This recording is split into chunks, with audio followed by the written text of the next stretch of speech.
Estamos dando início a mais uma reunião de estudos aqui no Instituto de Cultura Espírita do Brasil, ICEB, Instituto de Estudos Avançados do Espiritismo, rogando a Jesus, aos nossos amigos espirituais, rogando a Deolindo Amorim, nosso presidente fundador, nosso mentor, junto a Jorge Andréia, nosso presidente de honra, e todos os demais mentores que ajudaram a trazer o ICEB até aqui, e com a tua permissão, Jesus, vão nos ajudar a levar o ICEB à sua continuidade. Nós te agradecemos, Jesus, também sabendo que estás atento, protegendo, amparando, iluminando todos os nossos irmãos em todos os cantos conflagrados do planeta que amorosamente diriges, afagando seu coração, iluminando suas mentes, rogando-te ainda, Jesus, a permissão para que Maria os envolva com seu manto de paz, de luz, de amor maternal. E ainda, Mestre, nós te rogamos a renovação de bênçãos por sobre o nosso estudo, por sobre o nosso querido irmão, amigo, companheiro Jorge Pio, que mais uma vez vem ter conosco para trazer o fruto de seus estudos, de sua experiência e de seu humor delicado, de sua leveza. Fica conosco, pois, Jesus, nós te pedimos e te rogamos a continuidade do nosso estudo na tua paz e na tua luz. Que assim seja, hoje e sempre. Bem, como nós dissemos, estamos aqui com Jorge Pio, que é um histórico aqui do ICEB. Há décadas ele participa dos estudos aqui no Instituto. Ele é médico formado, médico por concurso público na Previdência Social, é professor associado na cadeira de alergia do Instituto de Pós-Graduação da PUC do Rio de Janeiro, está licenciado, tem pós-graduação em Ensino Superior Lato Sensu pelo Instituto Brasileiro de Medicina e Reabilitação, é professor titular de Fisiologia e de Fisiologia do Esforço do Instituto Brasileiro de Medicina de Reabilitação, é professor convidado na UFRJ, Universidade Federal do Rio de Janeiro, na área de alergia e imunologia e também na clínica médica, na UERJ, a Universidade do Estado do Rio de Janeiro, na área de pneumologia e na Unirio, na área de disciplina de alergia.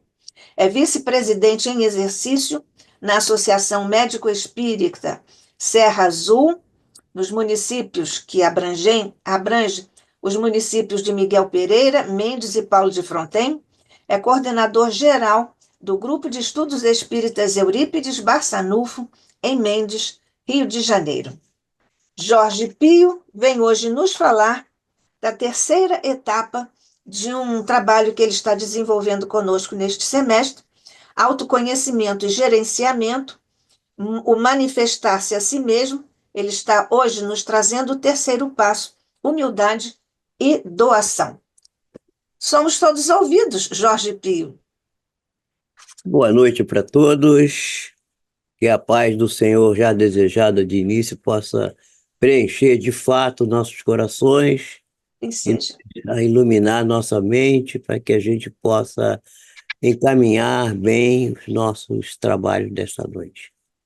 Nós ficamos devendo o segundo passo, que é no mês passado, no dia que deveríamos apresentar o nosso trabalho, nós tivemos dificuldades técnicas insuperáveis e não foi possível. Então, foi feito um trabalho de reprise, de um trabalho de uma companheira nossa dos Estados Unidos, que está nos fazendo um reporte muito interessante sobre neurociência e que preencheu esse espaço que a gente não pôde ocupar. Mas nós hoje vamos ter que voltar um pouquinho atrás porque não poderemos entrar nesse terceiro passo sem relembrar alguns pedacinhos. Então, eu vou fazer um pequeno resumo do segundo passo. Quer dizer, eu vou encurtar um pouco o terceiro passo, vou encurtar também o segundo passo, para caber tudo nesse terceiro. O segundo e o terceiro vão ficar juntos, tá? Então vamos estar aqui vamos dar um passo de mais de duas pernas, de três pernas. Então acho que vão ser duas palestras numa só. Mas eu acho que vai dar para fazer. Eu vou pedir para a produção para começar apresentando os nossos diapositivos, para que a gente possa relembrar que o tema fundamental aqui são os três verbos que eu chamo de verbos da felicidade, que é o querer, o poder, o dever e o esperar, né? E o segundo tópico, que era o segundo passo, era para falar do poder e da energia, né? E a gente vai relembrar uma frase que eu peço para passar adiante aqui, uma frase que é do senso comum, né? Que tudo é força, mas só Deus é poder.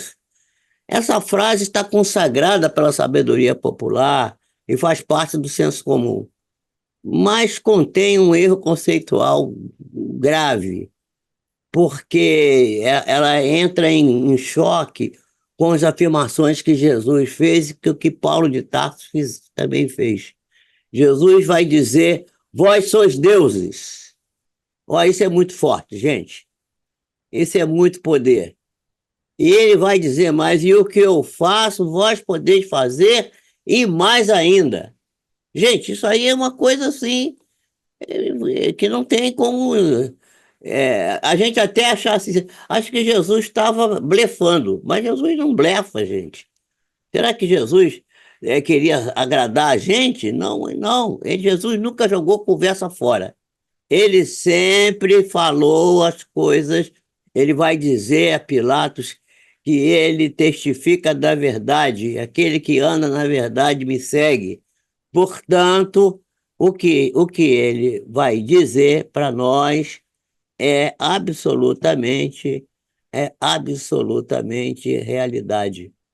E vai dizer mais ainda que o reino de Deus está em vós. Ora, se o reino de Deus está em vós, e o reino é de Deus, o próprio Deus está também em nós, né? E o Paulo de Tarso, né, que vai dizer: não sou eu mais quem vivo, é o Cristo Jesus que vive em mim. E essa frase tem uma ligação com aquela que Jesus disse que eu e o Pai somos um, e que foi muito mal entendida, mas que quer dizer o seguinte: ele vai dizer assim: tudo posso naquele que me fortalece. Quer dizer, se tudo posso, tudo posso.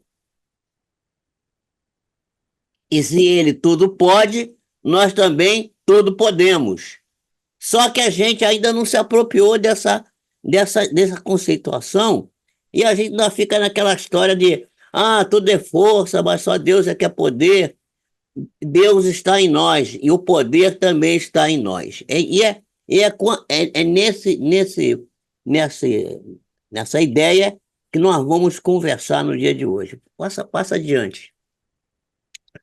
Nós vamos ver que nessas três afirmações, né, elas alicerçam as premissas que nós vamos propor aqui, para que a gente poder verificar que o nosso poder, que é limitado, mas que, apesar de ser limitado, é uma capacidade de realizar muito grande, mas que estamos ainda muito, muito longe de compreender essa nossa capacidade de realizar e de solucionar os problemas que nos surgem no caminho, né?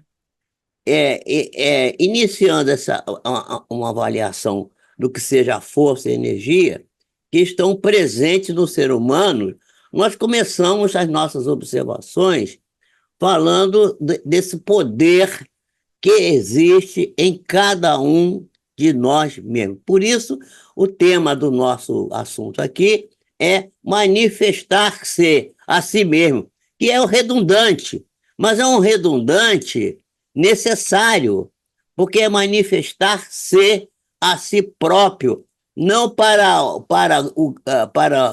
que os outros batam palma para a gente, mas para que a gente possa construir o nosso processo evolutivo de maneira inteligente, caminhando naquele caminho que foi bem delineado na obra kardeciana, quando na pergunta 919 a resposta sobre o meio prático mais eficaz para vencer as questões do, do, do, do mundo de provas e expiações, como a nossa querida Nádia colocou aqui offline, aqui no na nossa conversa prévia aqui, né? Então, nós vamos começar essas observações sobre o poder que reside em cada um de nós. Vamos adiante. Nós precisamos, para começar, fazer uma leitura cartográfica de nós mesmos. O Allan Kardec, pode-se dizer, foi o ente que iniciou a ideia do homem trino, quer dizer, do homem que é visto com as três possibilidades, porque até Kardec as pessoas diziam assim: nós temos uma alma. Nós não temos alma nenhuma. Quando as pessoas falam isso, gente, ninguém tem alma. A pessoa é a alma. E é muito diferente de ter uma alma de ser a alma. Nós somos a própria alma. E Kardec vai dar a ideia do homem trino, corpo, alma e espírito. Ou uma leitura bem espírita, corpo, espírito e perispírito. Isso precisa estar muito nítido na nossa mente. O corpo físico, ou o corpo denso, porque não é o único corpo, né? É constituído de 50 trilhões de células. Não há consenso quanto a isso. Essa é uma ideia que eu assumi, que é do Bruce Lipton, mas tem gente falando aí em 100 trilhões, 150 trilhões. No fato é que não sabemos bem, mas são trilhões, são muitos trilhões de células. E são, como diz André Luiz, animáculos, não é? Vamos dizer assim, animáculos que são inteligentes e educáveis, né? E então essas células, elas são resultado da capacidade do corpo espiritual que ele tem de fazer com que a matéria se coagule ou se congele, como uns querem falar em coagulação da matéria, da energia. A energia se coagula em matéria. Outros falam em congelamento, a matéria é o congelamento da energia. Mas na linguagem da física, a gente pode dizer que as ondas de energia que atravessam o universo em todos os sentidos, elas são colapsadas. Quer dizer, o corpo físico, na realidade, não é real, não, do jeito que a gente vê.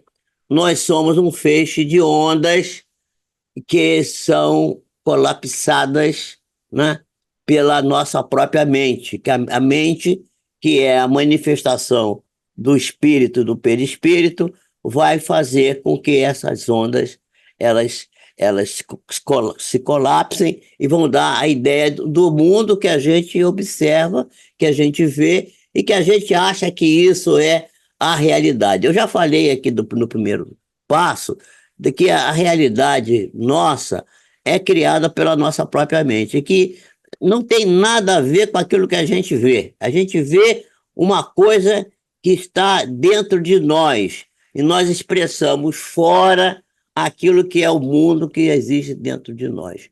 Dr. Jorge Andréa, certa vez, falou uma coisa que eu guardei com muito carinho dentro de mim.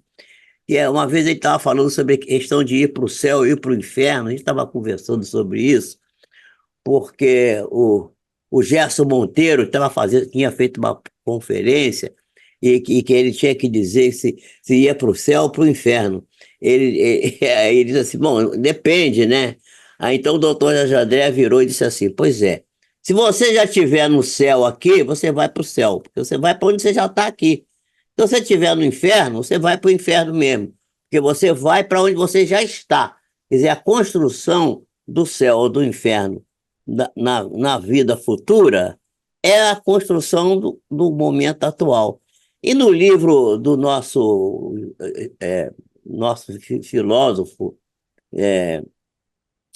lá de São Paulo, o José Herculano Pires, nós vamos encontrar no livro que ele escreveu sobre educação para a morte exatamente o caminho para essa questão do céu e do inferno antes de que o céu e o inferno aconteça. A pessoa já deve estar nele, para o bem ou para o mal. Vamos adiante, por favor? Então, nós estamos observando que todo o processo do poder está na energia. E para John Becker, no seu livro, em que ela escreveu um livro que diz que o título é o seguinte: O que você precisa saber de física quântica?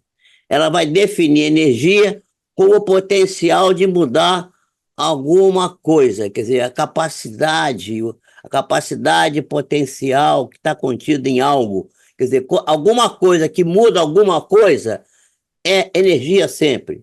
E, portanto, a gente pode dizer, como nós já falamos aqui no primeiro passo, falamos da vontade, que a vontade é uma energia, porque a vontade é capaz de praticamente modificar tudo. A vontade é, portanto, uma forma primordial de energia, né? Essa é talvez a principal forma de que dispomos. Adiante. Então, nós vamos observar que a energia, segundo a própria física, ela não se perde, ela se transforma. Já Lavoisier declarou isso, né? Na nature, rien se perd, rien se crée, tout se change, né? Diz Lavoisier. Nada se perde, nada se cria, tudo se transforma. E o maior exemplo a nosso dispor são as explosões atômicas do Sol, que transforma 4 milhões de toneladas, quer dizer, 4 milhões de 1.000 quilos, né, da sua massa, dissipando luz e calor em torno de si próprio, de todas as direções, em cada segundo. A cada segundo, o Sol transforma 4 milhões de toneladas da sua massa em luz e calor, que dissipa para os planetinhas, seus afiliados, né? Seus afiliados. Tem alguém aqui no WhatsApp mandando mensagem para mim, que entra aqui na minha tela, dizendo que está gostando muito do que eu estou dizendo. Ainda bem que tem alguém que está gostando. Ainda bem. Vamos adiante, Carlão. Passa aí.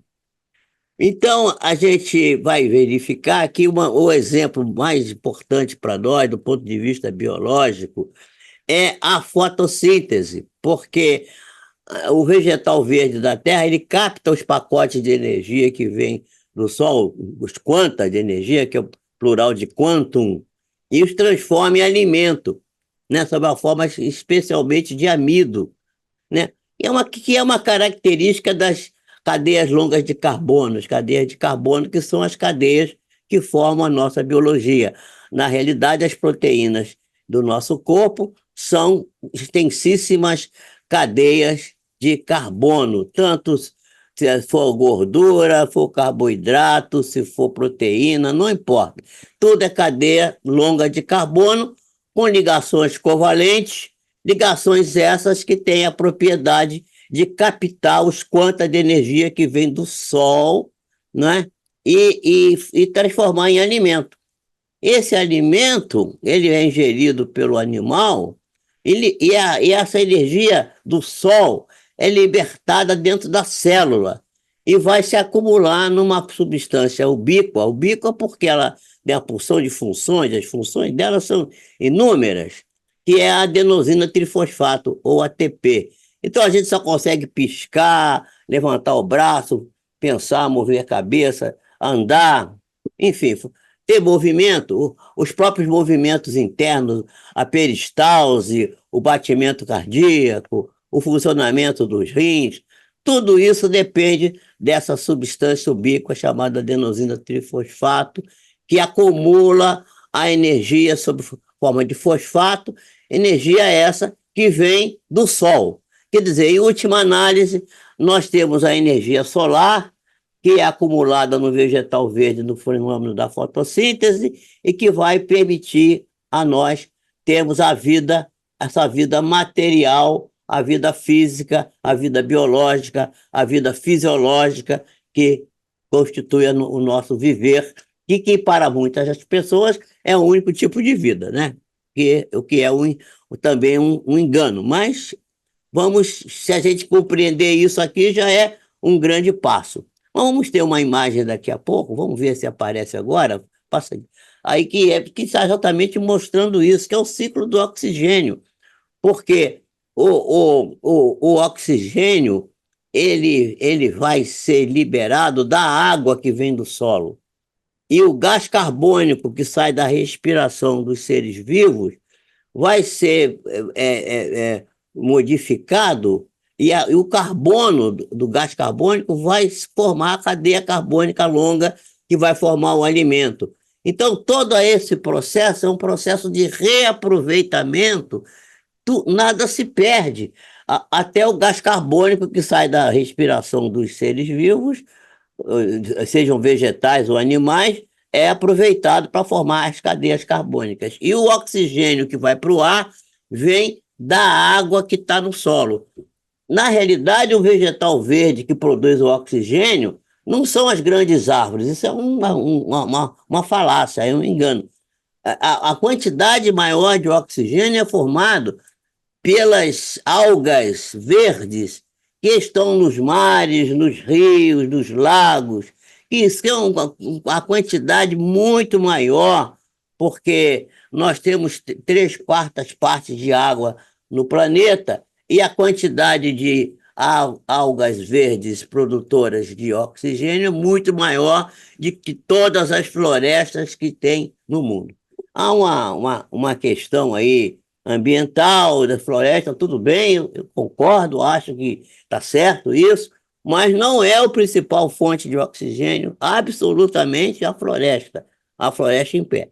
A grande fonte de oxigênio são os vegetais verdes que habitam as águas. É preciso que a gente tome essa consciência, porque o oxigênio que nós respiramos, ele não vem do gás carbônico, mas sim ele vai ser retirado da água.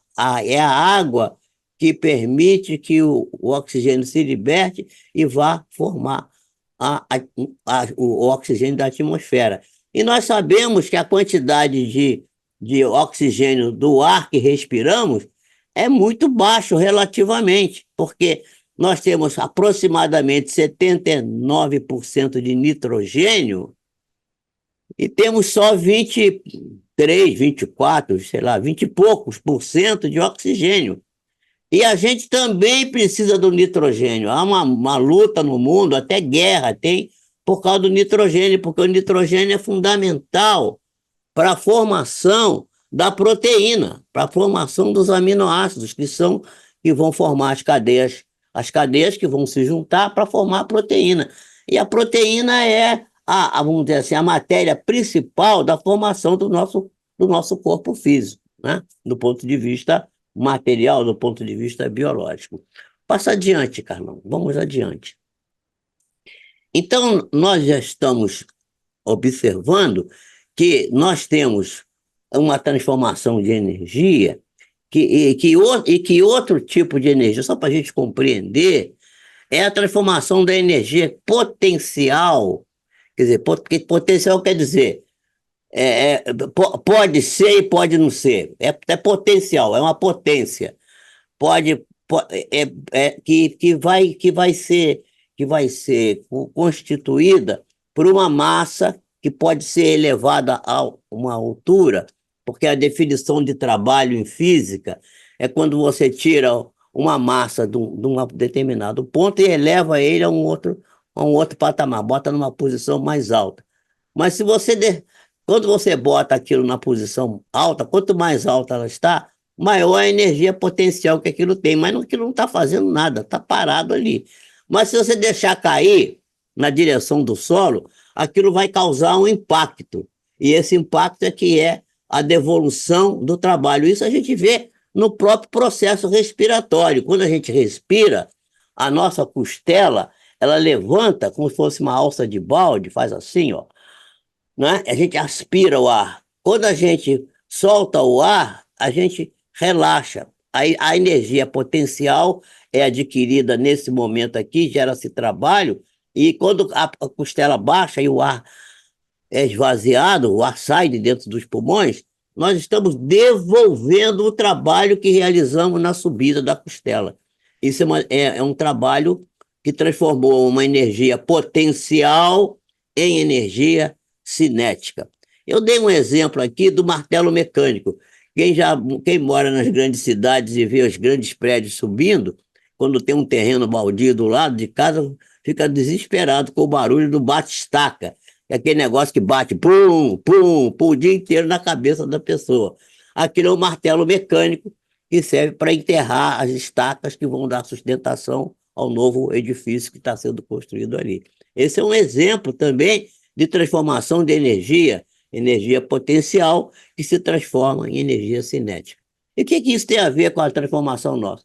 É porque nós todos somos gerados, estamos recheados de energia potencial.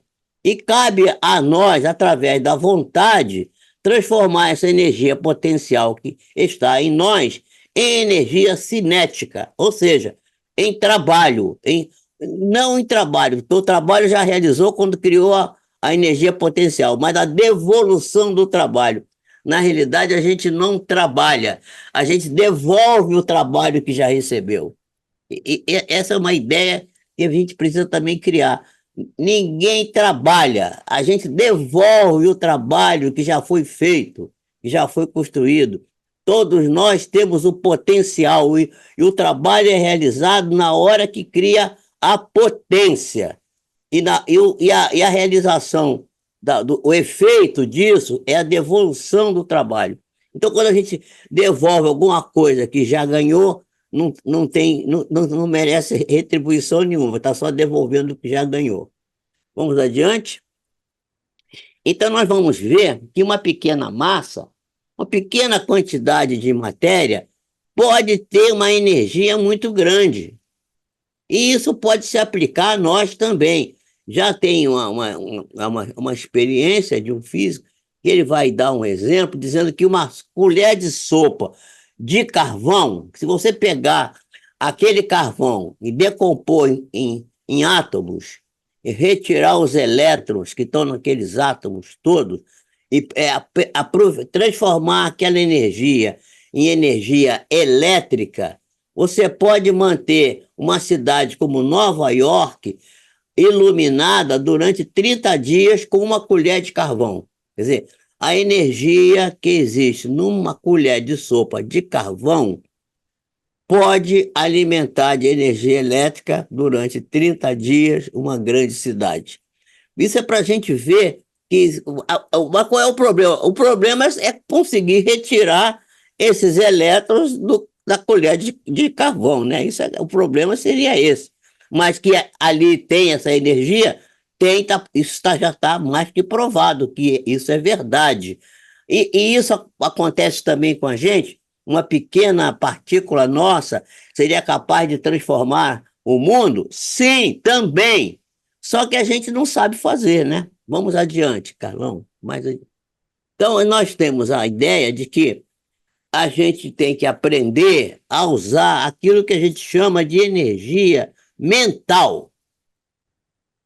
A Nádia gosta muito disso, ela já me falou isso uma vez, que é a junção da vontade com o sentimento e o pensamento.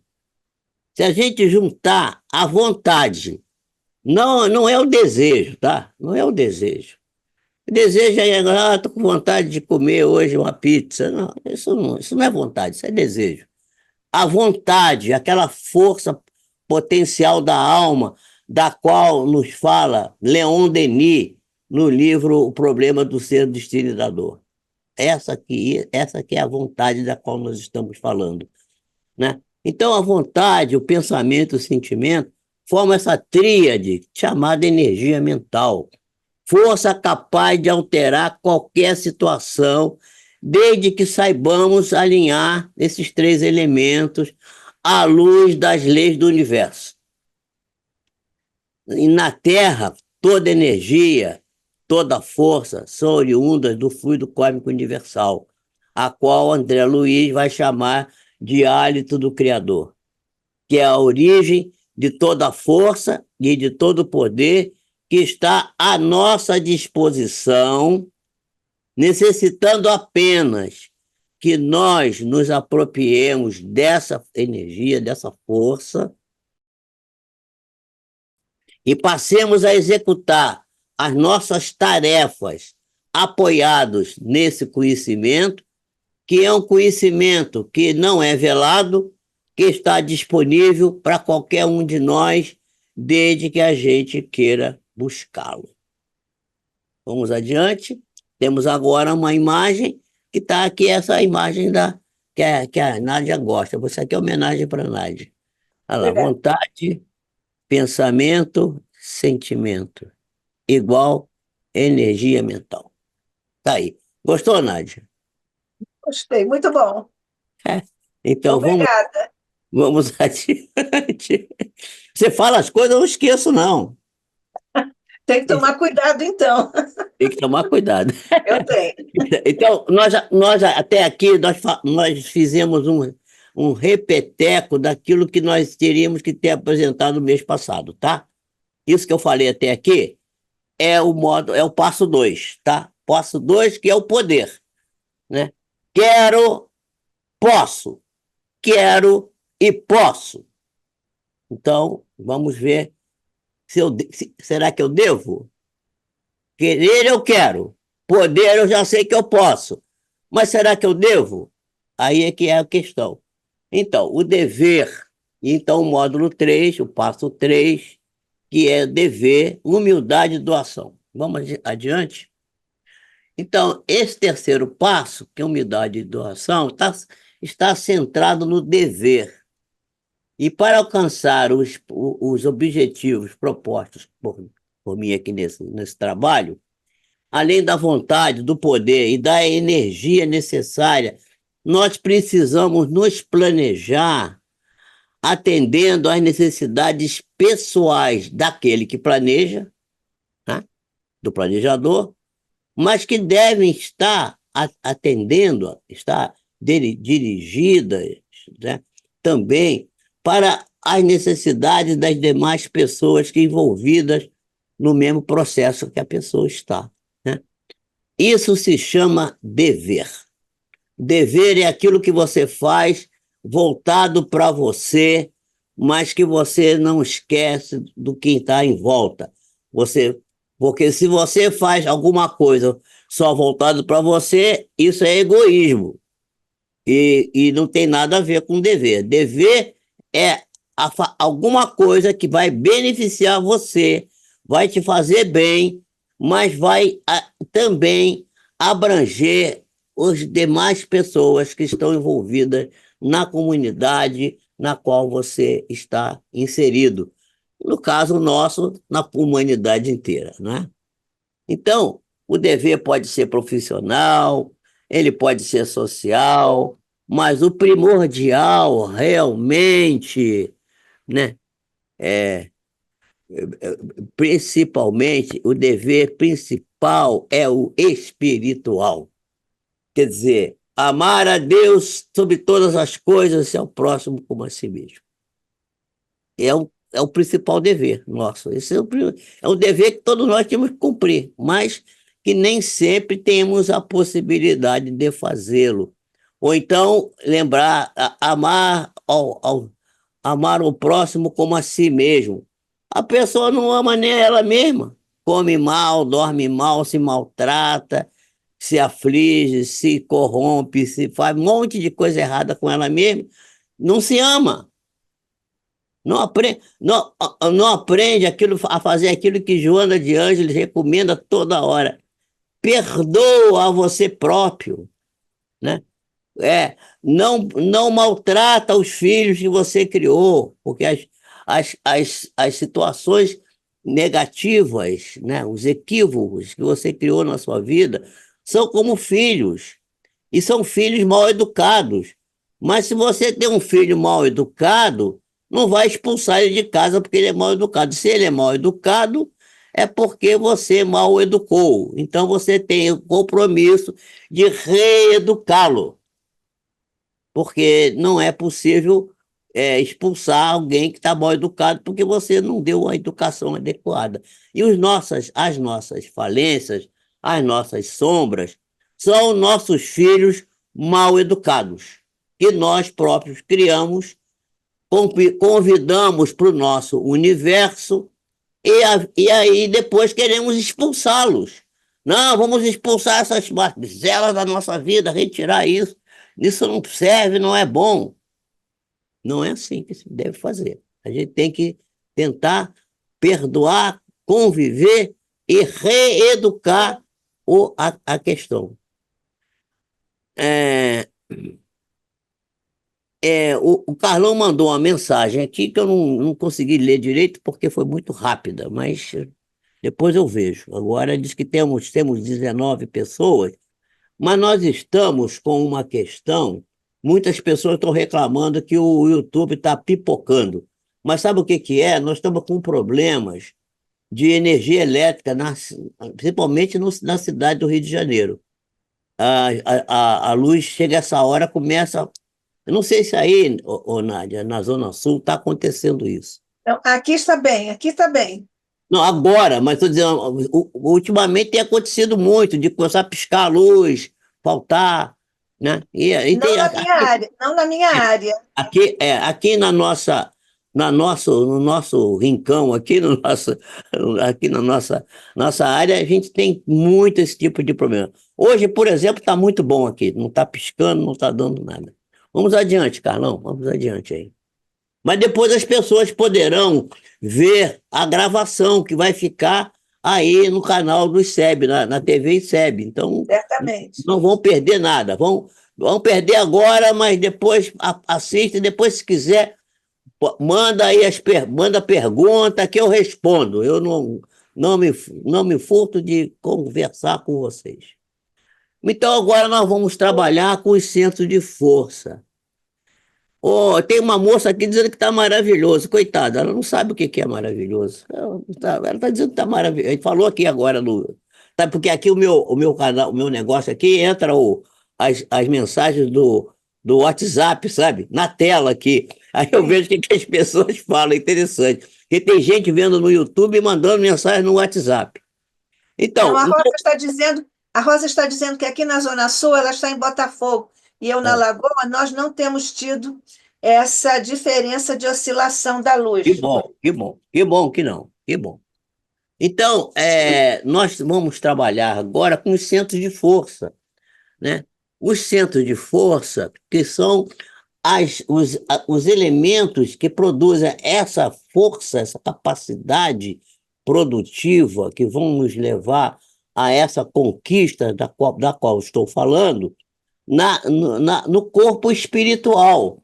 Porque se no corpo físico nós temos a proteína, nós temos a adenosina trifosfato, as vitaminas, os sais minerais, nós temos no corpo espiritual, no perispírito, nós temos os centros de força.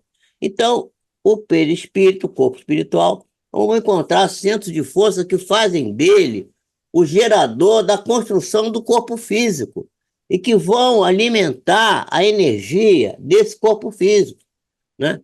Que ele, entre outras funções, todas elas que estão ligadas à atividade psíquica, à própria atividade física, à atividade moral, à atividade, vamos dizer assim, espiritual, né? Emocional, todos esses elementos, eles estão agregados ao centro de força. Nós sabemos que nós temos basicamente 7 grandes centros de força, nós temos milhares de centros de força. Esses centros de força principais estão ligados entre si pelos meridianos e pelos centros de força menores. Quem estuda isso com muito carinho, com muita atenção, no ponto de vista científico, é a medicina chinesa, né? A ayurvédica também, que estudam muito bem isso, a própria homeopatia, né? E outros estudiosos da medicina, de outras vertentes, que estudam esses centros de força, que estão localizados no corpo espiritual, mas que estão conectados através de plexos nervosos ao corpo físico, não é? Então, os principais a gente contando de baixo para cima, né? A gente colocando a pessoa de pé, contando de baixo para cima. O primeiro a gente vai chamar de básico, o segundo a gente vai chamar de sacral ou genésico, o terceiro nós vamos chamar de abdominal ou do plexo solar, o quarto de cardíaco, também chamado de imunológico, né? O quinto, o laringeu, o sexto, o cerebral, ou também intuitivo também, e o sétimo, o coronário. Então, são 7 bases, são 7 centros de força. Nós vamos hoje falar de 3, dos 3 primeiros, o 1, o 2 e o 3, dando algumas pinceladas muito superficiais em cada um deles, porque isso aqui, cada centro desse daria para fazer uma palestra de 1 hora e meia, né? E ainda ia sobrar coisa para falar. Mas só para a gente se orientar dentro do tema que é manifestar e manifestar-se a si mesmo e construir-se como um ser de potência grande, de capacidade grande de se formar, de se construir e de se tornar cada vez um ser melhor. Então, passa adiante aí, Carlão, vamos lá. Então, estão aí os centros uma imagem que eu vou dar aqui a terapia Reiki com BR, que nos permitiu copiar a imagem, então estou dando crédito para eles, uma imagem muito bonita dos 7 centros, os 3 primeiros estão ali embaixo, olha lá, o básico, né, o genésico, né, o abdominal, depois tem ali mais separadinho, no meio ali o cardíaco, depois para cima, né, o laringeu, né, o cerebral e o coronário, né? Então, são os 7 centros. Nós vamos analisar um a um os 3 primeiros, o básico, o genésico e o centro abdominal. Vamos adiante aí. Carlão, pode passar. Nós podemos, então, dividir esses 7 centros em 3 grupos. Um grupo de 3, um segundo grupo com um só, que é o cardíaco, e o terceiro grupo, que é representado pelos 3 últimos, que são responsáveis pelas atividades mais transcendentes, que é o laringeu, o cerebral e o coronário. Nós vamos hoje nos ater, primeiramente, aos 3 primeiros, ao 1, ao 2 e ao 3. Passa outro, por favor. O primeiro centro, ele é responsável pela segurança. O estudo interessante que eu vi recentemente, não tão recentemente assim, foi quando começou-se a fazer as viagens fora da gravitação da Terra. Quando a NASA, através da medicina aeroespacial, começou a fazer um estudo sobre o instinto de conservação, que é constituído de uma série de nuances, entre elas, uma nuance, que é o sentimento de invulnerabilidade. O que é isso? Eu já falei disso aqui. O sentimento de invulnerabilidade é aquela ideia que você tem, que você, ao atravessar a rua, a Nádia mora na Lagoa Rodrigo de Freitas, tem um monte de passa-carro ali o tempo inteiro, tudo correndo. Pô, quanta gente é atropelada ali naquelas ruas ali, né? A Borges de Medeiros, na Prudente, não sei o nome da outra lá, não sei o nome. Toda hora tem gente atropelada ali. Eu morei ali perto também e conheço bem aquilo ali. Mas a gente nunca acha que vai ser atropelado, porque esse senso de vulnerabilidade diz assim: é possível que alguém seja atropelado, mas não vou ser eu. Então, quando os astronautas saíram da gravitação da Terra, se afastaram e viram a distância que estavam, eles perderam muito esse senso de vulnerabilidade, porque começaram a achar que tudo podia acontecer, né? E agora, se eu não consigo voltar para a Terra? Porque o primeiro centro, que ele liga a criatura ao planeta a qual ele está vivendo. Somos seres terráqueos, estamos ligados à Terra. Eu tenho um amigo meu que ele é piloto de avião, mas ele tem medo de altura. Ó, que coisa interessante. Como é que um piloto de avião de Boeing pode ter medo de altura? Mas como é que você faz? Não, é porque quando eu estou dentro do avião, eu estou lá a 10 mil pés, 30 mil pés de altitude, eu estou com o pé no chão do avião. Para mim, aquilo é o chão. Então, para mim, não sinto. Não, eu não acho que eu estou na altura. Quer dizer, tudo então é uma questão de sensação, né? Então, esse centro ele é responsável pela segurança. É ele que vai nos manter dentro do instinto de conservação, na ligação que temos com a Mãe Terra. E quando a gente perde a capacidade de trabalhar esse centro básico, né, nós podemos, por exemplo, as pessoas que tentam suicídio, muitas das vezes, elas perderam um pouco, ou as pessoas que têm síndrome do pânico, que têm algumas alterações emocionais de medo, de pavor, ela pode estar com esse sentimento adulterado, né? Esse centro, portanto, é um centro que dá ao indivíduo a ideia da segurança. Não, eu estou aqui, estou com o pé no chão, né? Se você me botar no espaço, eu já posso, aí eu posso ter medo. Mas agora, se eu estou com o pé no chão, está tudo bem. O segundo, né, que é o genésico ou o sacro, ele é responsável pelo prazer. E o terceiro, ele é responsável pelo poder. O quarto pela imunidade e pelo amor, o quinto pelo conhecimento, o sexto pela inteligência e pela inspiração, e o sétimo pela transcendência. Vamos adiante para a gente agora fazer o estudo dos três primeiros. Esses três primeiros, nós vamos deixar os outros quatro para falar na próxima vez. Nós vamos considerar as funções dos 600, levando em consideração o nome que está gravado na língua sânscrita, né, no sânscrito, que é chakra, para que a gente possa. Eu não gosto desse nome chakra, eu gosto de centro de força. Né? Você viu que eu não usei chakra em momento nenhum. Mas agora é preciso usar, porque a palavra chakra quer dizer roda. E isso tem uma função, é um nome que diz bem de como é que esses centros funcionam. Eles rodam. E eu quero pedir a vocês, se vocês tiverem oportunidade, maratonem aí no ICEB, na TV ICEB, uma palestra que está desvendando o corpo bioenergético. Foi feito por mim. E eu apresentei lá um vídeo que eu pedi licença para colocar, mas na época não queriam colocar, porque eles, não, porque tem direito autoral, não pode. Mas eu pedi licença e me foi concedida a licença. E tá lá, tá gravado, tá aí no SEB.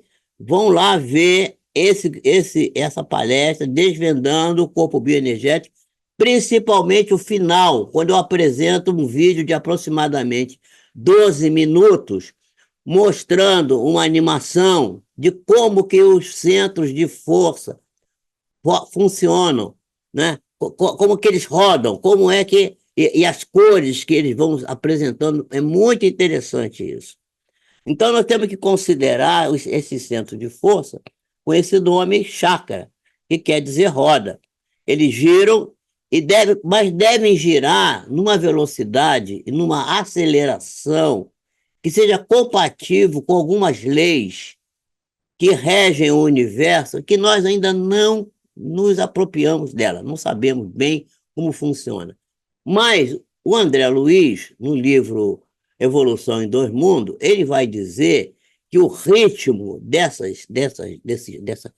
giro, desse centro de força, ele obedece ao sétimo centro coronário, e tem que obedecer à velocidade que o centro coronário e essa velocidade do centro coronário está relacionada com a forma como você encara a vida espiritual, como você vive a vida em relação ao próprio Criador, né? Então, isso é muito importante que a gente considere.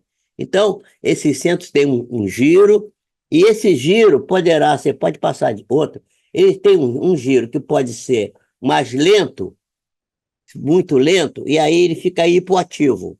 Ou pode ser muito rápido demais, fora também do padrão, e essa falta do padrão vai gerar uma congestão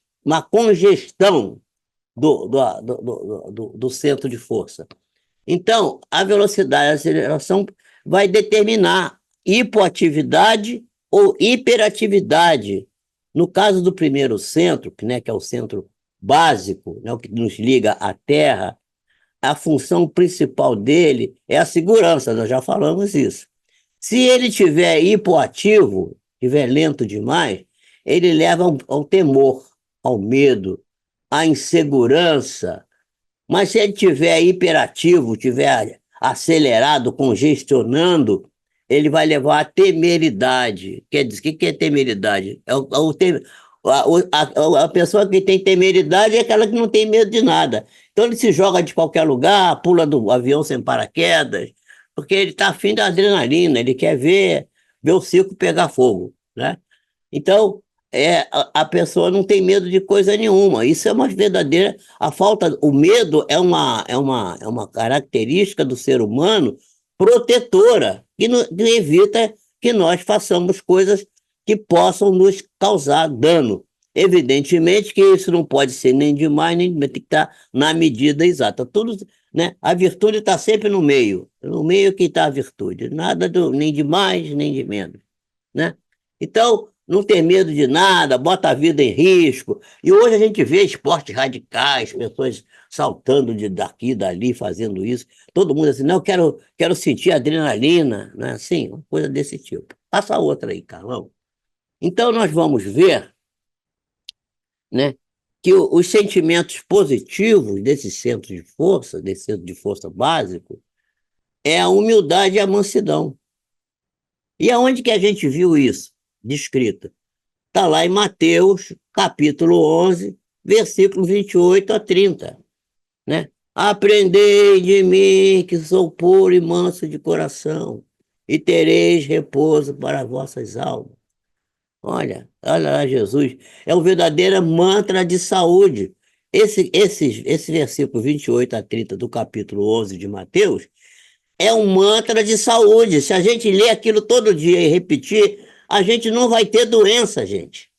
Aquilo salva alguma de qualquer doença, por pior que seja a doença. Eu tenho essa experiência na minha vida, né? Então, mas como esse centro está ligado aos instintos primários de sobrevivência, ele influencia diretamente a capacidade de adaptação. que é capacidade de adaptação? É aquela que produz ou adrenalina, ou noradrenalina, ou acetilcolina. Quer dizer, você toma um susto, libera adrenalina, coração dispara. Aí você sai correndo, é o leão, vai me pegar. Aí você chegou em casa, se escondeu dentro do guarda-roupa. O leão não vai me pegar mais. Aí dá uma moleza, você fica querendo dormir, acaba até dormindo mesmo, porque você liberou, depois da descarga brutal de adrenalina, uma grande descarga de acetilcolina, que é a acomodadora. E quando a gente faz atividade física, depois da sexta, sétima, oitava semana de exercício com cargas crescentes, feitos regularmente 4 dias por semana, 40 minutos de caminhada, 4 dias por semana, no final de 6 a 8 semanas, você atingiu aquilo que os americanos chamam de fitness, ou seja, adaptação física.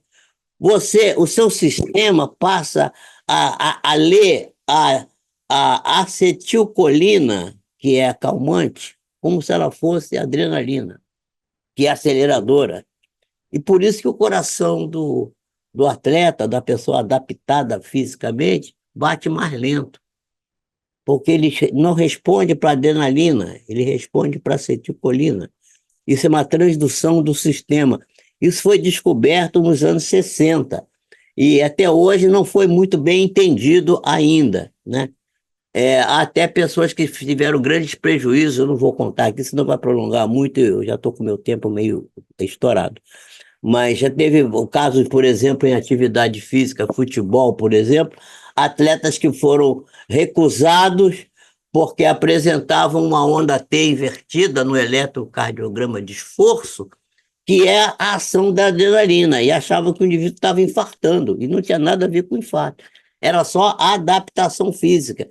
Quer dizer, o treinamento, essa ação do treinamento, e isso acontece também com a prece, com a meditação, isso vai modificando a resposta aos neurohormônios, tanto colinérgico quanto adrenérgico. É interessante isso, mas isso é assunto para um outro tema. Esse sistema de luta e fuga, quer dizer, o indivíduo luta para se defender se ele sente que pode vencer a luta. E se ele vê que a luta vai ser ingrata para ele, ele foge. Então, quem faz isso é esse sistema que é representado principalmente, quer dizer, funcionalmente no corpo físico, pela suprarrenal. A suprarrenal é que comanda esse tipo de questão.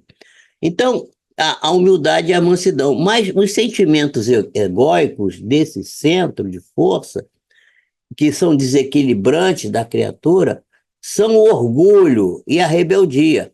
Por isso que o autoconhecimento é importante, porque é através disso que a gente pode descobrir, será que eu não estou achando eu estou achando que eu sou manso e eu sou orgulhoso?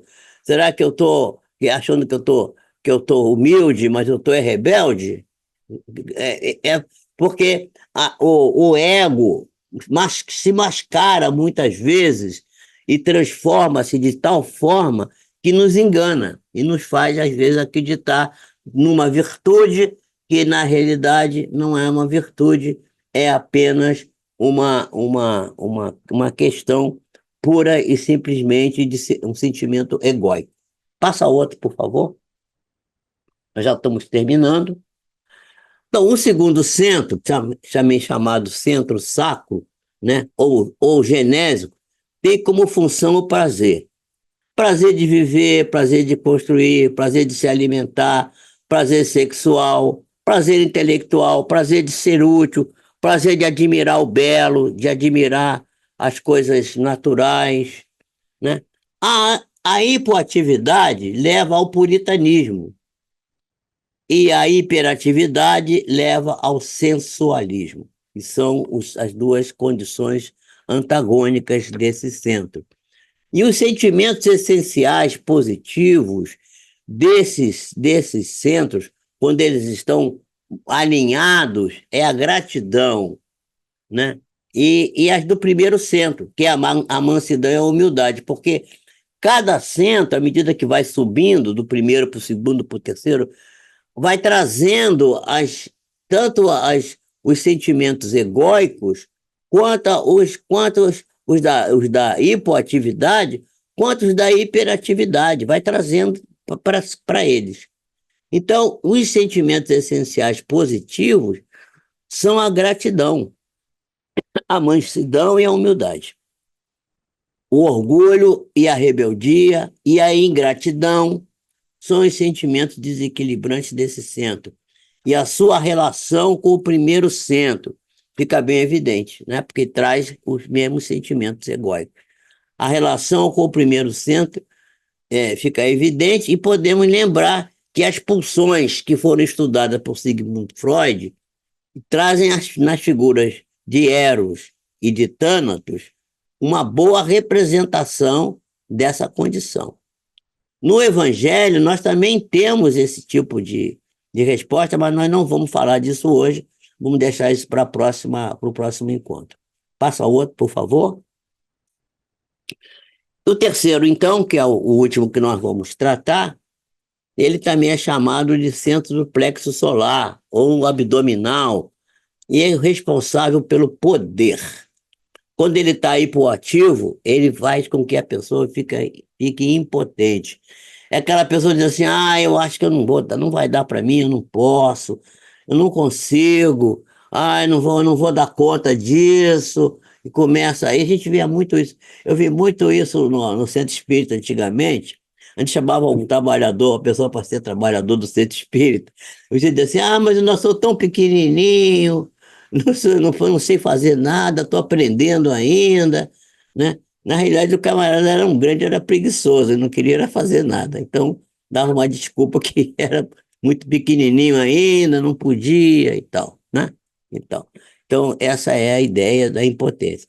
Mas quando ele está congestionado, hiperativo, ele caminha para onipotência. A pessoa acha que ela é Deus, porque onipotente só tem um, que é o Criador, né? A potência máxima, eu posso tudo, eu sei tudo.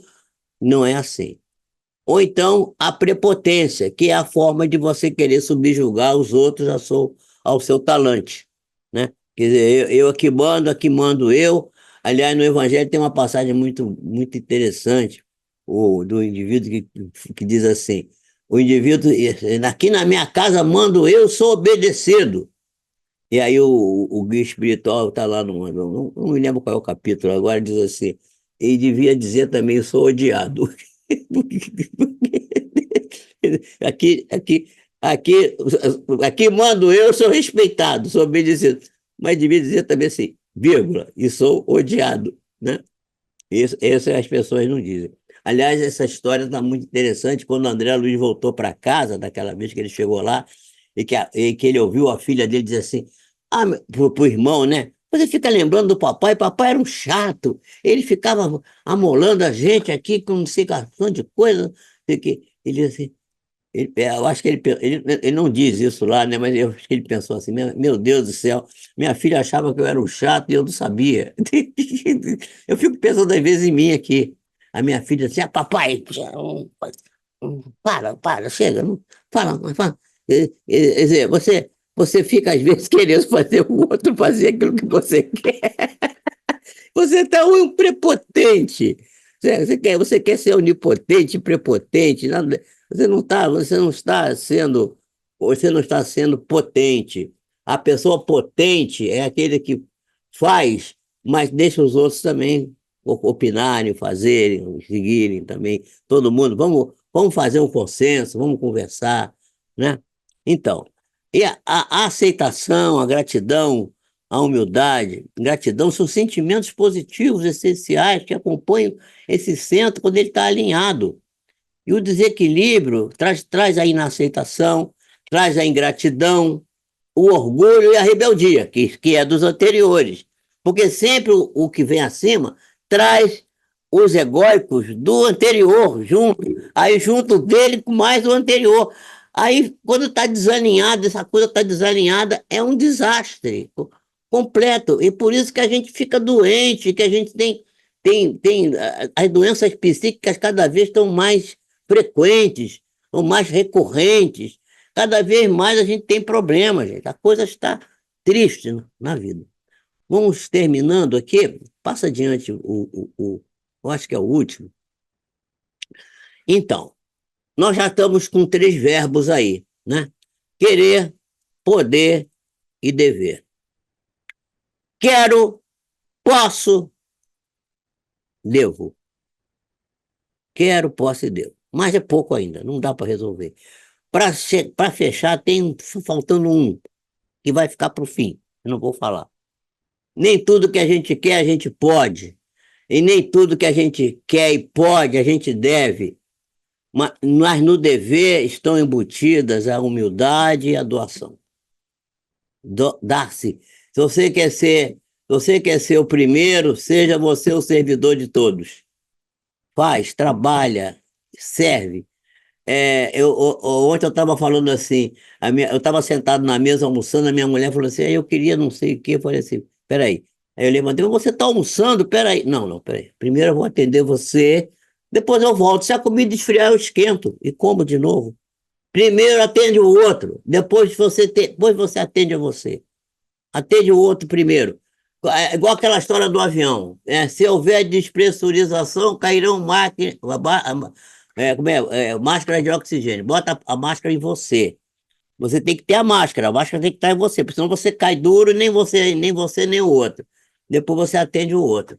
Mas essa metáfora da máscara de oxigênio não serve para a nossa vida cotidiana. Primeiro botamos a máscara de oxigênio no outro. Depois a gente pega a nossa, porque a nossa está garantida, né? Mas ainda nós então precisamos estar conectados uns com os outros. Nós precisamos nos manifestar como ser humano, fazendo a doação ao outro, estando conectado com o outro. Porque se a gente não se doar a si mesmo, não é doar uma coisa, dar coisa, é doar a si próprio.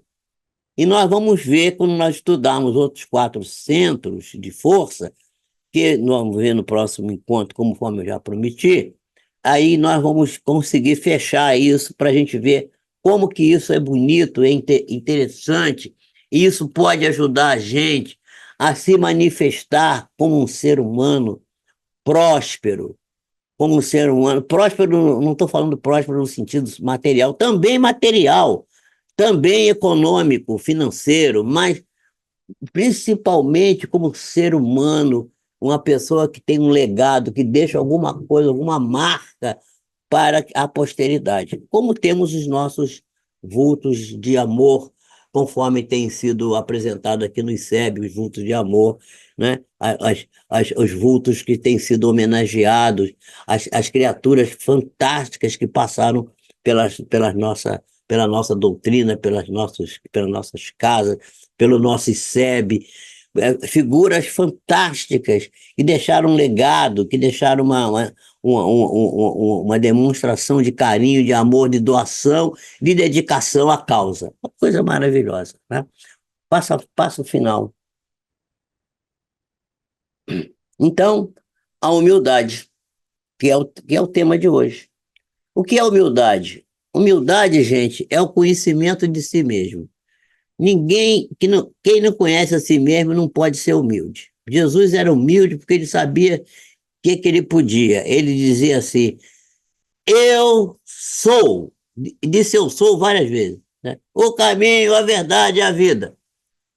Mas quando ele estava lá no templo, que ele disse para os discípulos, que os discípulos assim, mas Senhor, que pedras, que templo, que coisa. Ele falou assim: verdade, verdade vos digo, né? Daqui a pouco isso aqui vai tudo ruir, vai tudo acabar. Aí o apóstolo falou assim: mas Senhor, quando vai ser isso? Só o Pai que está no céu sabe. Quer dizer, eu não sei. Quer dizer, a demonstração, grande demonstração de humildade de Jesus. Eu sou o caminho, a verdade e a vida. Mas quando é que vai? Foi no ano 70, né? Quando o Tito chegou lá e acabou com o tempo. Ficou só o muro da lamentação. ele, eu não sei, quem sabe é o Pai que está no céu. Essa parte não me pertence, não é comigo, eu não sei fazer. Então, a humildade é o autoconhecimento, é quando a gente vai se apropriando do conhecimento das nossas potenciais, da nossa capacidade de construir, mas também das nossas fraquezas, né?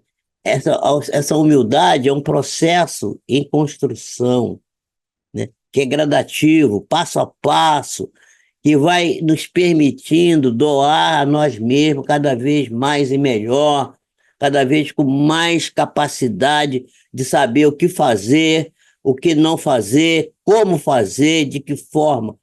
Nós sabemos que o tempo não salta, mas nós podemos dar o salto. Nós podemos saltar, podemos ir adiante e estarmos além do nosso tempo se nós tivermos a vontade, se nós conhecermos os nossos pensamentos e dominarmos os nossos sentimentos. Ou seja, se utilizarmos a energia mental, espiritual que vive em nós. E aí nós teremos conseguido. Então, todos sabemos que fora da caridade não há salvação, né? Isso é uma divisa da doutrina espírita. Mas acima da caridade está o amor. Eu até tenho a historinha que eu gosto de contar, que diz que três espíritos estavam batendo papo, três espíritos elevadíssimos, estavam batendo papo nas altas esferas, e um espírito novato passou por eles assim, e ele foi chamado, vem aqui, vamos conversar conosco aqui. Ele falou assim, não, não posso, eu estou indo para praticar a caridade. Aí os três espíritos, um olhou para o outro e falou assim, esquisito, né? Aí ele falou assim, ué, por que vocês não fazem isso? Não, nós já fizemos, não fazemos mais, nós agora amamos. Matou a questão. Caridade vai chegar um momento e fazer a caridade será um defeito, né? Será um defeito. Não é mais necessário, porque quando se chega ao amor, a caridade passa a ser, né? E apesar que se diz que a caridade é o amor em movimento. Então, o dever, conforme está lá no Evangelho segundo o Espiritismo, é obrigação moral diante da pessoa mesmo e diante dos outros. Já falamos isso. É uma lei da vida que está nos ínfimos detalhes do cotidiano, até os mais altos momentos da nossa vida, as coisas mais importantes que nós fazemos. Mas que, enquanto nós estamos nessa situação evolutiva na qual nós ainda nos encontramos, ainda somos vítimas das seduções do mundo, das necessidades do coração, que impede o cumprimento fiel do dever, porque ele está embutido no mais alto ponto que poderíamos alcançar no atual momento, no momento evolutivo no qual nós estamos agora. Exceto para algumas criaturas que já atingiram esse momento, né? O sentimento cuja principal manifestação das pessoas que já conseguem o amor incondicional. Eu não conheço ninguém ainda não, mas deve ter alguém, né? E, portanto, meus amigos, ainda temos um longo caminho para chegar lá. Agradeço a vocês terem me suportado até aqui, suportado no bom sentido, no sentido da palavra em inglês, que support quer dizer ajudar. É que suportar quer dizer, ninguém aguenta mais, mas em inglês não, em inglês support quer dizer sustentar, ajudar, né? Então, obrigado por ter me acompanhado até aqui, minha gente, e fico aqui à disposição de vocês, para se vocês quiserem me perguntar alguma coisa. Abre teu microfone, Nádia, está com o microfone fechado. Obrigada, Jorge Pio, que hoje deu um exemplo de síntese aqui, com os seus dois passos, né? O segundo passo e o terceiro passo da sua proposta aqui no autoconhecimento e gerenciamento no manifestar-se a si mesmo. Eu vou inicialmente, Jorge, falar com os nossos amigos que estão aí no YouTube, começando pela Neide Ferreira, do Japão. Oi, Neide. Está nos cumprimentando. Boa noite, Brasil. Boa noite, doutor Jorge Pio. Ô, Neide, você está acordada a esta hora, não é? Ela levantou cedo. Exato, é, Vai assistir a gente. Agora lá é 8 horas da manhã, 9 é horas, exatamente. Exatamente. 10 É, horas. pois é. O Akira Kanashiro É também, o boa marido noite. dela, é o esposo dela. Eu não sei se foram a Neide e o Akira que eu entrevistei em Lisboa, quando nós estávamos lá no Congresso Mundial. Eu Capaz. entrevistei para a Rádio Rio de Janeiro. Se foi Neide e Akira, vocês confirmem, por favor. Venham sempre, viu?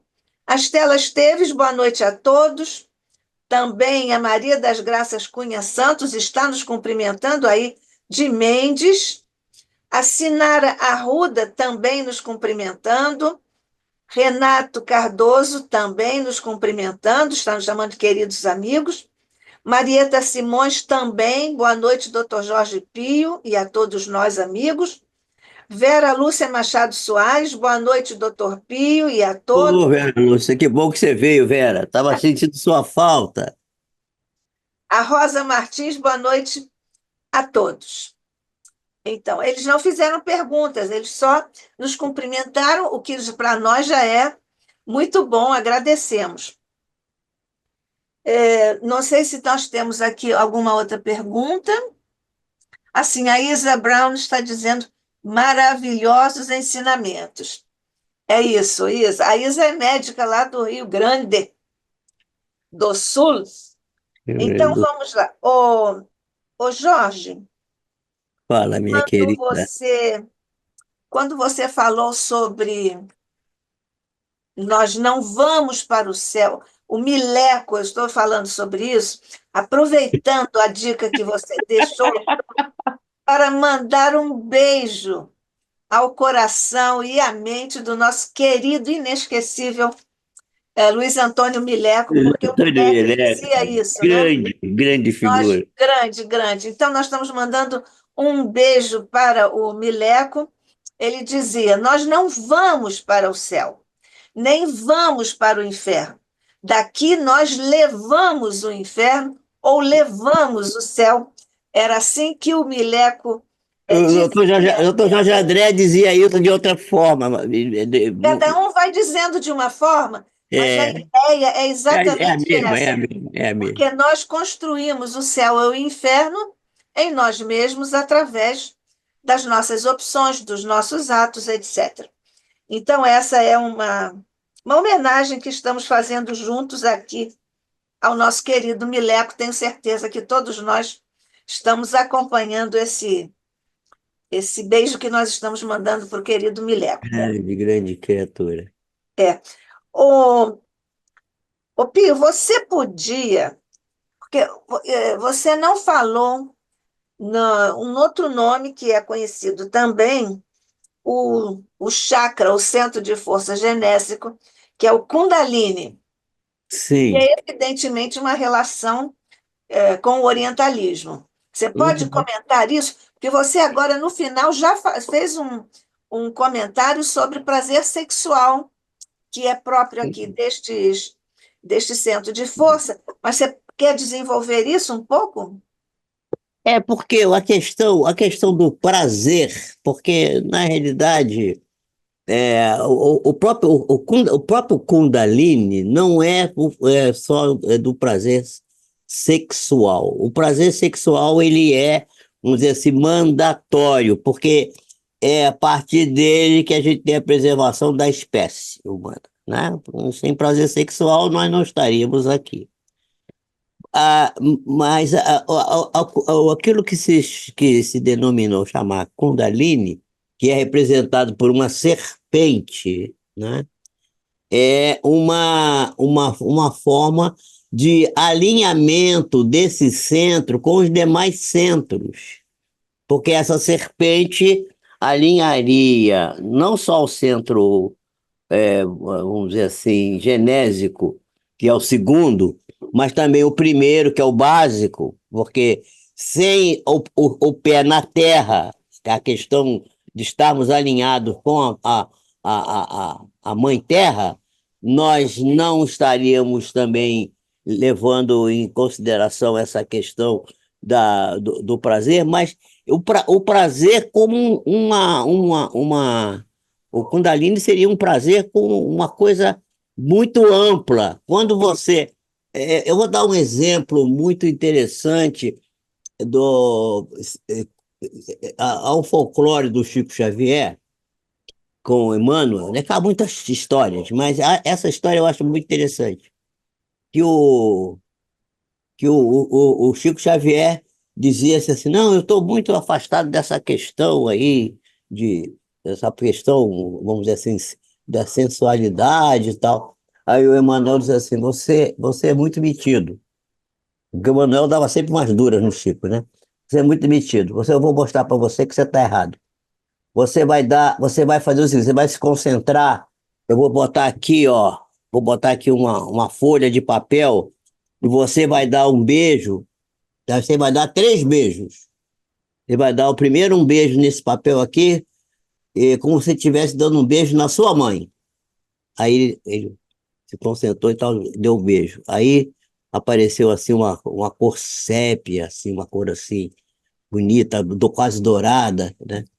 Agora você vai dar um beijo aqui, mas com bastante sentimento, com bastante emoção, como se fosse beijar a sua irmã.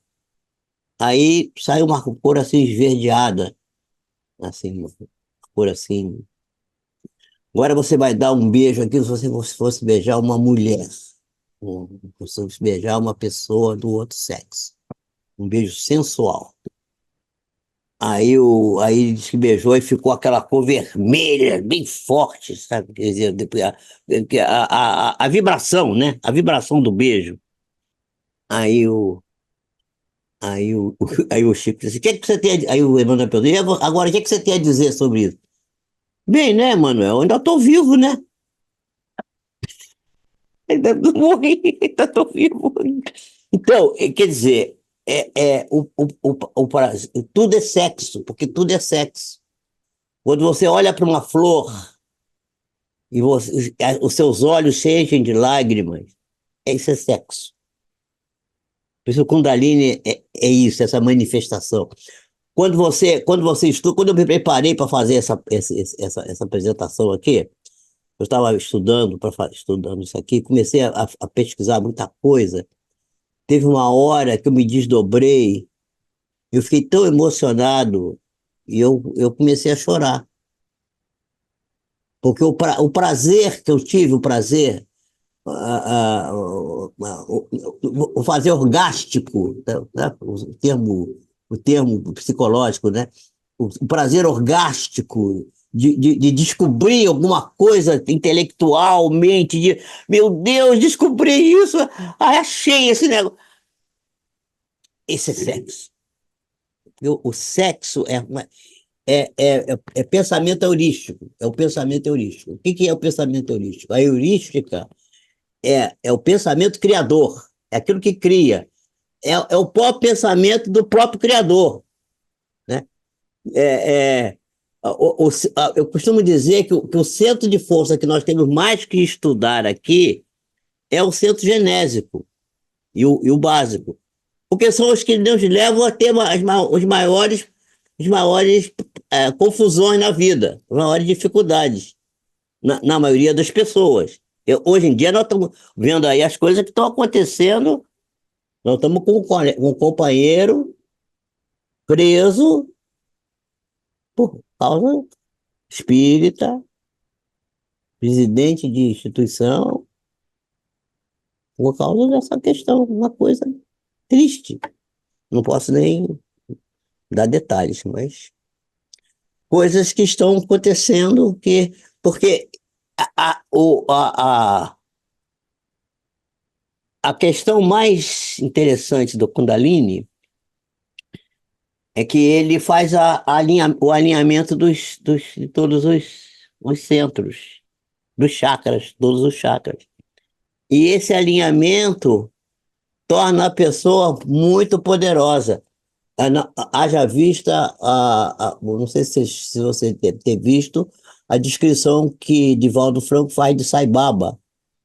da experiência que ele teve lá com o Sai Baba, né? O Sai Baba, ele faz assim, não sei como que ele faz, né? Olha para cima, é uma espécie de uma cinza, uma coisa assim, ele faz assim, aí sai um relógio, uma joia, ele aí dá para a pessoa, ele materializa as coisas.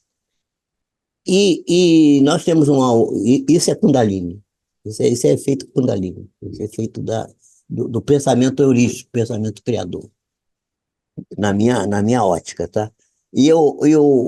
Nós temos um outro exemplo, que foi do aquele, no- aquele nosso irmão que fazia as cirurgias, como é o nome, gente? Agora acho que me deu um branco aqui, ó. O, hã? Fala. O Zé Arigó? Zé Arigó, isso. O Zé Arigó, que Zé Arigó, eu não vi isso, mas o Nildo Gonçalves de Barros, que é meu padrinho, ele esteve com o Zé Arigó, e ele falou assim, o Zé Arigó pegou uma pessoa, abriu uma faca, uma parte do corpo, olhou para cima, fez assim, e desceu na mão dele assim uma espécie de um líquido verde, e ele espalhou assim no lugar, ele encostou as duas bordas do lugar que ele tinha aberto, e aquilo colou, e você olhava ali, ficou só uma linha. E saiu sangue e tudo, ele tirou uma peça cirúrgica ali de dentro e tudo. Quer dizer, sabe, são coisas assim que a gente ainda não tem uma explicação racional para isso. Até porque eu acho que não tem explicação racional, entendeu? Eu acho que não faz. É aquilo que se fala da física quântica. A física quântica não faz nenhum sentido. Por quê? Porque não tem sentido mesmo. Não, está fora do nosso sentido aqui, no sentido nosso que nós estamos habituados. Então, é uma coisa ainda a analisar, e eu acho que essa coisa de ser orientalismo, não sei, eu acho que está tudo embutido, tá tudo junto, junto e misturado. Não temos como fugir disso. É isso aí. Vamos trabalhar isso. Inclusive, o Pio, essa configuração, digamos, conceitual do oriental como Kundalini, já que você usou o junto e misturado, faz match com, com o Freud, porque muitas pessoas acham que o conceito freudiano de libido é exclusivamente para a Sexo- sexualidade. A Mas, sensualidade. mas é o sensorial. Né? Sensorial. Quando você se extasia diante de uma flor, e você lembrou isso, diante da natureza, do prazer intelectual que você disse que sente, e nós todos sentimos quando aprendemos, isso também é libido. E é Né? Kundalini. E Kundalini, exatamente são esses conceitos que E vão nós sendo. precisamos aprofundar mais, precisamos estudar mais. Exatamente, exatamente. Quando você também. Desculpe, eu estou ainda com tosse. Já vou encerrar aqui enquanto eu falar sobre isso, depois eu volto. É que você falou sobre a questão dos pais, o dever dos pais e o amor dos pais para com os filhos no processo de ensinagem e de orientação. Isso está posto no Livro dos Espíritos, nas perguntas 582 e 583. Você quer desenvolver um pouco isso? Esse dever para com os filhos? Que não tem nada a ver com pieguismo? Não, não tem nada a ver com pieguismo e tem a ver, em geral, nós sabemos que recebemos os filhos, que são aquelas as criaturas com quem temos compromissos de antanho, e precisamos transformar o tipo de relação que desenvolvemos no passado com eles, a relação às vezes egoística, às vezes muito pseudo-amor, porque nós vamos falar isso, eu vou fazer um spoilerzinho já da próxima apresentação, Quando a gente falar dos quatro centros de força, o quarto chakra, que é o chakra cardíaco, que ele é uma espécie de divisor de água entre os que estão para cima dele e os que estão para baixo. Os que estão para baixo regendo a vida material e os que estão para cima regendo a vida espiritual, não é? Intelectual e espiritual. E o amor que está no quarto centro de força, o amor e a imunidade também, porque aqui no centro do peito, né, nós temos aqui as estruturas químicas, né, do timo, que são importantíssimas para o desenvolvimento do processo imune. E a gente vai verificar que o amor ainda é mal compreendido, porque existe o desamor, existe o pseudo-amor e existe o amor verdadeiro. Quando a gente ama verdadeiramente, o amor verdadeiro tá lá na epístola de Paulo, quando ele fala do amor, né?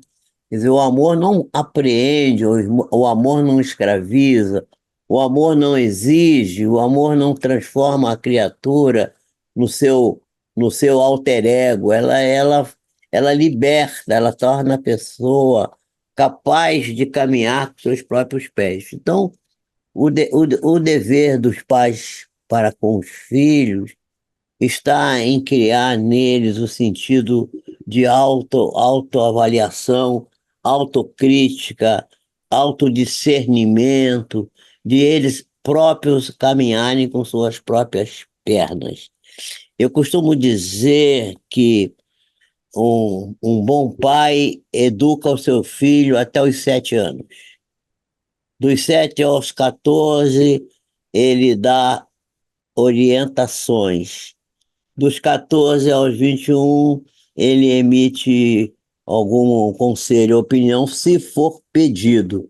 E a partir dos 21, ele não tem mais filhos, ele tem amigos. Eu tenho filhos, eu já tenho uma filha com menos de 21, está com 20, vai fazer 21 daqui a pouco. E eu não tenho mais filhos. Considero que eu tenho amigos. Eu tenho grandes amigos que eu construí ao longo de algumas décadas. Essa é a visão que eu tenho e da interpretação que eu dou às lições que foi Santo Agostinho que tem a possibilidade de trazer esses ensinamentos que estão no Livro dos Espíritos, nas perguntas que você citou, mas que também estão no Evangelho segundo o Espiritismo. Porque há um risco muito grande na educação dos filhos de você, ao invés de ajudar, atrapalhar. Eu tinha um amigo meu que ele dizia para mim assim, ô Pi, você quer aprender a educar seus filhos? Eu falei assim, você tem alguma fórmula mágica? Porque eu não conheço nenhum livro que ensine a educar, né? Não tem curso para papai e mãe, não é, Rosa? Curso para pai e mãe não tem curso, filho não tem manual, né? Aí esse meu amigo, que era um grande oftalmologista, filho de oftalmologista, pai de oftalmologista, família de oftalmologista, famoso oftalmologista aí no Rio de Janeiro, chefe de enfermaria da Santa Casa, ele dizia assim, olha, a melhor maneira de educar o filho, não atrapalha. Não atrapalha, deixa. Não, dá bom exemplo, não atrapalha. E essa é a melhor maneira. Então, essa é a minha visão de pai. Eu tenho 7 filhos, né? Eu eduquei 7. Tem mais uns 2 ou 3 aí que eu eduquei também, que não são filhos são filhos do coração, mas todos eles saíram daqui debaixo da minha asa, construídos bem construídos moralmente, financeiramente, economicamente, espiritualmente, principalmente espiritualmente. né? Não tenho nenhum deles desgarrado, todos eles estão muito bem. Então, é a experiência pessoal que a gente tem. E baseado nesses ensinamentos que a doutrina espírita tem a possibilidade de nos dar. Graças a Deus, eu sempre nas minhas orações, agradeço a Deus a oportunidade que nós temos de estar vivendo dentro dessa doutrina de luz, que nos orienta, que nos ajuda, que nos dá esse balizamento para a gente poder seguir, né? Cadê a Nádia? A Nádia foi Não, eu estou aqui. abduzida. Ah, tá Não. aí? Ah, não tô... É que eu saí para tossir e não voltei de imagem, mas eu estava aqui muito Então, atenta, você entendeu a minha colocação? entendi Então perfeitamente. o melhor de tudo que eu aprendi foi com esse oftalmologista. Ele dizia assim: Sim, filho, não atrapalha. não atrapalha. Porque às vezes o pai atrapalha. Eu uma vez atendi um senhor, 40 anos, professor de matemática na Universidade Federal do Rio de Janeiro. Ele demitiu-se de professor. Não sei por que ele demitiu-se.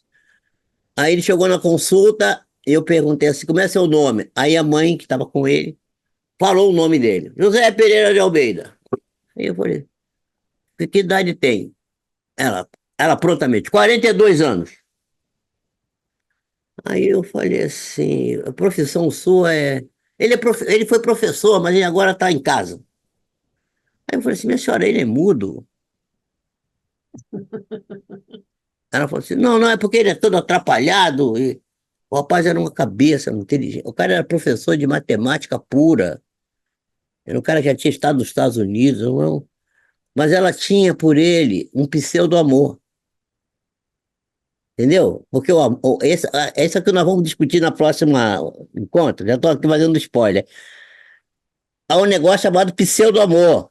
E há um negócio chamado desamor, que é uma máscara do amor. O amor se manifesta pelo desamor. Ah, eu te amo tanto e tal. E aperta a pessoa, não deixa a pessoa fazer. Domínio, por causa aí dá domínio, interfere na liberdade. Isso não é amor, isso é Não, desamor. claro que não, claro E que o, não. e o outro que te protege demais é o pseudo-amor, entendeu? Parece amor, mas também não é. Então, por isso que esse estudo do centro de força, com a parte da ativação e desativação, o congestionamento e a lentidão do funcionamento da roda, né, do chakra, é importante, porque é preciso que ele gire numa velocidade que esteja compatível com as leis do universo que nós ainda conhecemos mal. Isso. E algumas nem conhecemos, né? E algumas nem conhecemos, Nem né? conhecemos, nem suspeitamos Nem delas. suspeitamos que elas existem. Porque Exatamente. a gente é muito metido a saber, coisa a gente acha que Total, sabe tudo, total, mas a gente, no total. fundo, a gente tem muita empáfia. É, E só. exatamente. Esta soberba, né, da nossa parte. Quando você falava sobre o centro sacro, você, claro, nós vamos aqui repisar só uma coisinha. Você falava no prazer sensual, no prazer intelectual, como nós aqui já vimos com a libido e com a Kundalini. Claro, lembrando aqui Freud, mas nessa ocasião, quando você fez essa observação, esse comentário, você falou em Eros e Thanatos, né? Sim, O Platão fala em Eros, né? Que tem um Eros superior e o Eros inferior. E sim. comumente se diz Eros, né? E Thanatos, que são essas forças de impulsos de vida, impulsos de destruição, Ó, de de morte, modo. né? Sob vários sentidos. Você quer comentar isso? É porque a nossa, o problema nosso, o ser humano, na sua essência, ele ainda, nós não somos imperfeitos, nós somos seres em construção, né? Porque a ideia da perfeição no ser humano vem das religiões ortodoxas, que dizem que o mundo foi criado perfeito, né? Que Deus criou o paraíso e o homem cometeu um pecado e por causa desse pecado ele foi retirado desse mundo perfeito e foi colocado aqui nesse mundo de provas e expiações, tá? Essa que é a verdadeira origem da doutrina espírita, porque a doutrina espírita é a única filosofia, a única ciência, a única religião que não parte desse princípio. Porque na pergunta 115, acho que é 115, vai dizer que nós fomos criados simples e ignorantes. Ou seja, sem sabedoria, sem conhecimento, tábula rasa. E dali começamos a aprender, e ainda estamos nesse processo de aprender, né? Então nós não temos a pretensão da perfeição que perdemos porque fizemos um pecado que nome possa ter, original, ou lá que seja, queda, não existe isso. Isso é uma falácia, isso é um erro radical, né, de raiz, que gerou essa situação toda que o mundo vive, que vive preso nessa questão. O dia que a gente entender essa colocação espírita de que nós somos seres em processo de aprendizado, nós vamos nos libertar de uma série de coisas. E essa esse bipartido aí das forças do bem e do mal que habitariam em nós também são, de certa forma, originárias desse mundo perfeito, falso, que foi incutido na mente das criaturas, né? E que vai fazer Jung, por exemplo, criar os arquétipos e tal. Coitado, ele não teve outro jeito, ele teve que fazer um jogo lá para poder explicar a coisa, porque não, era romper com esses arcanos de antanho é muito complicado, porque tudo está mais ou menos construído desse jeito, né? Só muito tempo, só muito esforço, só muito estudo vai nos fazer chegar à conclusão de que, se você perguntar para uma pessoa que é espírita, por que que ela é espírita, ela vai dizer porque tem a reencarnação, porque prova a justiça divina, e todas as religiões fazem isso, não é só o espiritismo. Nós somos espíritas porque nós não acreditamos no mundo criado perfeito. O mundo foi criado simples e ignorante e perfectível, a caminho da perfeição. E a perfeição é factível a todos. Então, enquanto isso não se tornar uma coisa sair, que se incuta no imaginário das criaturas, em que elas passam a compreender essa nova postura, nós vamos ter dificuldade. Então nós temos a ideia que é socrática, a ideia que é de Freud, que as forças, as pulsões que temos, né? Porque, na realidade, nós somos atingidos por 200 megabytes, não, 200 gigabytes de pensamentos por dia, mas só conseguimos reter 2.000, 2 mega. Desses 2 mega só fica uns 200, ou talvez 180, para quem é muito sagaz, está muito ligado, muito antenado. E a maioria dos pensamentos que nós temos, 95%, são inconscientes. Nós não temos consciência. Então fica muito fácil a gente ser colhido pelas nossas ideias egóicas, pelas nossas questões da nossa sombra, para ser junguiano, né? Para ser tanático, para ficar freudiano. Porque enquanto a gente também tivesse negócio dessas linhas, tem a linha do Jung, tem a linha do Freud, tem a linha do Reich, tem a linha do... enquanto tiver linhas, não é porque ninguém sabe nada direito. Eu tinha uma professora de psicologia que dizia assim, eu perguntava para ela, mas qual é a sua linha? Eu falei assim, Eu não tenho linha. Todas as linhas são boas. Agora é preciso que a gente junte as coisas e tire suas ideias. Porque enquanto tiver uma porção de linhas, uma porção de vertentes, uma porção de formas de ver, é porque nenhuma delas é válida. Nenhuma é verdadeira. A verdade verdadeira ainda está por vir. Não sei se é isso que você queria que eu dissesse.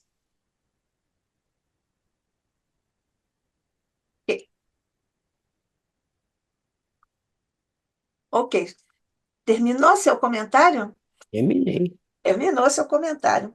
Nós também aqui estamos encerrando as nossas observações, até porque você já deixou aqui alguns spoilers para o próximo Já deixou capítulo, os spoilers já. que nós tomamos como incentivos para estarmos juntos no nosso próximo encontro. Nós não temos aqui mais nenhuma participação, já falamos e cumprimentamos, agradecemos os cumprimentos dos nossos irmãos lá aí no YouTube, lembrando a Neide e ao Akiro para eles voltarem, e todos os demais, mas estamos citando os nossos queridos irmãos do Japão, pela particularidade dos horários, de eles terem que Nós temos, compatibilizar. nós temos um canal chamado Despertando a Consciência. E eles fazem parte desse canal junto comigo, tá? E é um canal que eu criei junto com o Carlão. Aham, Estamos fazendo 2 vídeos por semana, comentando sobre o despertar da consciência, que é um tema que está ligado com isso tudo que eu falei aqui, porque sim, é o despertar da consciência que vai nos construir e que sim, vai claro. nos levar a essa visão de mundo mais consentânea com a realidade. E que é de fundamento socrático. Sem você despertar a Completamente, consciência, nada feito.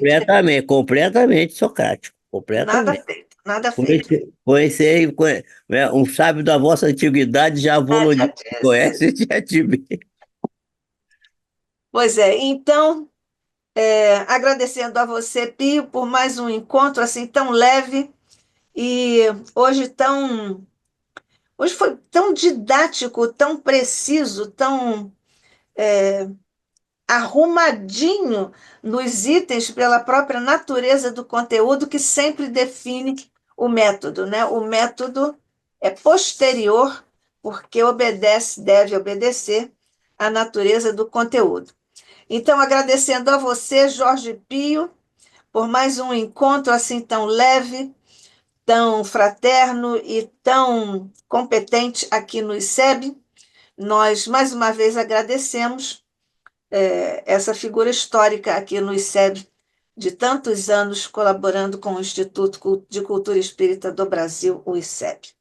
Quer dizer Ô, mais? Nádia, você falando assim, eu fico pensando assim, acho que eu estou perto de desencarnar. Peraí, escuta só essa. Eu recebi uma homenagem agora dos meus alunos da Sociedade Brasileira de Alergia, porque o presidente atual nacional e a presidente do Rio de Janeiro foram meus alunos. Então eles resolveram homenagear. Eu falei assim, olha, esse negócio de homenagem assim, de histórico, você falou que eu sou histórico, né? Esse negócio de ser histórico e de ser homenageado, isso aí é para quem já desencarnou ou está perto de desencarnar. Não, mas você sabe, ô Pio, você sabe, eu faço uso constante da palavra histórico. Eu sei. Não, sabe por quê? Eu estou Porque algumas. brincando. Eu sei, querido, mas eu estou dizendo que, pessoalmente, eu uso com frequência o adjetivo histórico.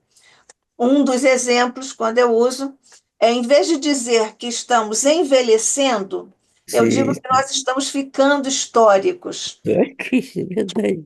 que é um eufemismo. Para isso, eu me valho dessa palavra, do adjetivo histórico. Mas, enfim, Por isso que hoje eu não sei quem foi que falou, a gente estava conversando fora aqui a gente estava falando, aí falaram assim, você parece estar com a sua voz parece a voz do Big Boy. Big Boy era um sujeito que fazia negócio de rock and roll, nos anos 50, 60.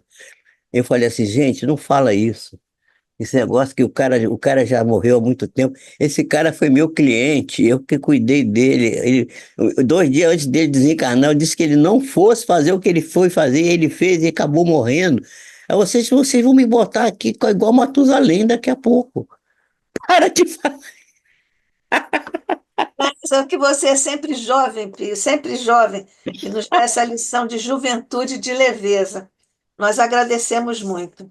Podemos Obrigado. encerrar então?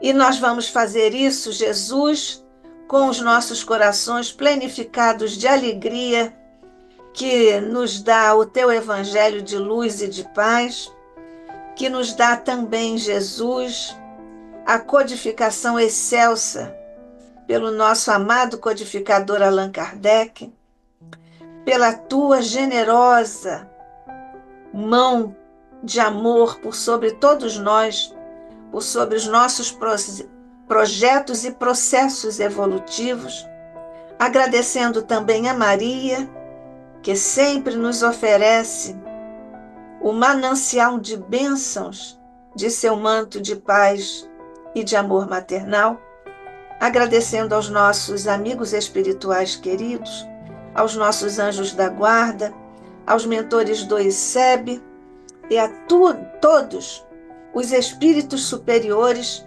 que têm ajudado e cada vez mais consolidado a divulgação do nosso amado Espiritismo e, acima de tudo, da divulgação do Evangelho do teu coração, Mestre querido. Guarda-nos a todos, mantém-nos unidos como irmãos, companheiros, amigos que somos. E nós, neste instante, ainda te rogamos aceitares a nossa gratidão profunda por tudo que temos de ti recebido, do teu coração recebido, da tua paz e da tua luz. Graças te damos hoje e sempre, sob o olhar de nosso Pai.